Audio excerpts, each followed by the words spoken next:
each. And our first up is going to be Mr. McLean. So with that, over to you, Mr. McLean, to get us started. Well, thank you, Mr. Chair, and thank you to all the witnesses today because it was all very informative. It's a good list of, I think, very informed witnesses we have, and anxious to get to the questions. I'm going to ask, first of all, my questions of Ms. Joseph. Ms. Joseph, I'm going to be a little technical here, but it's about employment we're talking about here. Can you tell me how many people work in the Canadian oil and gas industry? So directly and indirectly, and that includes our national supply chain, we're looking at over 522,000 people. So that 522,000 would include the oil and gas producers, the oil and gas service industry, as well as the suppliers in other parts of the country that are providing hardware such as steel for your inputs and technical staff as well, like software and everything else? Software consultants, environmental consultants. So 522,000 employees are part of your industry. Thank you.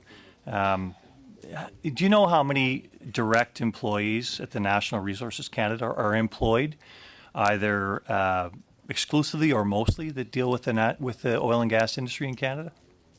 I could provide that number to the committee. I don't have that number offhand. Okay, thank you. And as far as public officials go across Canada, do you know how many are employed at all the provincial governments that are also dealing with your industry on almost a daily basis? No, I don't have that number, but I could find it. No worries at all. So it's safe to say we'd be adding tens of thousands of more jobs to that 522,000 that we talk about there? Correct. And we should consider them all in one pool when we talk about any sort of transition of their jobs, the public officials as well as the service officials, as well as the steel making, the high tech, and the oil and gas producers and service companies all in one pool, would you say? That sounds reasonable. I think so too. Thank you. How much does your industry contribute on average to Canadian governments at all levels per year? Do you know? So that number is continually evolving, but our latest estimates are looking like $20 billion as the average to all orders of government in Canada. And I'd reference as well Budget 2022 that had 45% higher corporate tax revenues as a result of higher commodity prices. And a big part of that is the export of oil and gas from Canada. So any narrative around your industry being a subsidized industry by the Canadian government would be probably very uninformed, would you say? It would be highly uninformed, and I'd be happy to share with the committee our recent submission on subsidies. This has been studied extensively by ECCC and by finance, and we are not a subsidized industry. We are a significant contributor to Canada's economy. Thank you very much.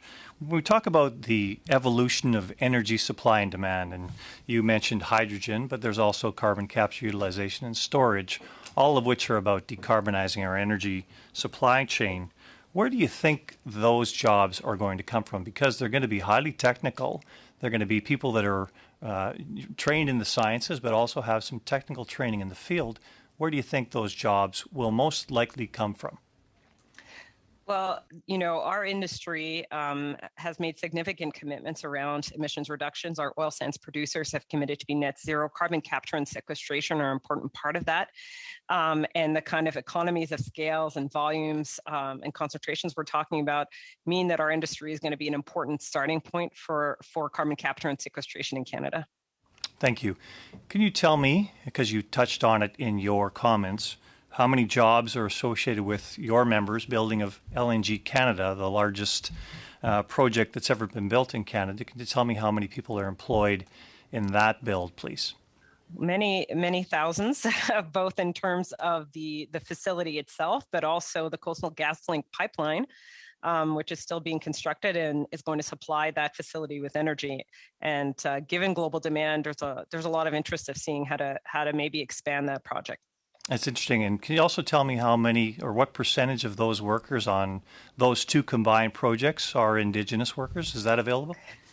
So Indigenous peoples represent, I think, around 6%. We are double any other sector in Canada's economy, or the average kind of Canadian sector. We could look for more specific details. Those projects also have benefit agreements that include employment, training, and things like that. So there's going to be a higher percentage of Indigenous people participating. And I would point out there is significant participation of nations such as the Haisla and other coastal nations in LNG Canada. And of course, very recently, 20 First Nations secured an equity stake of 10% in the Coastal GasLink pipeline.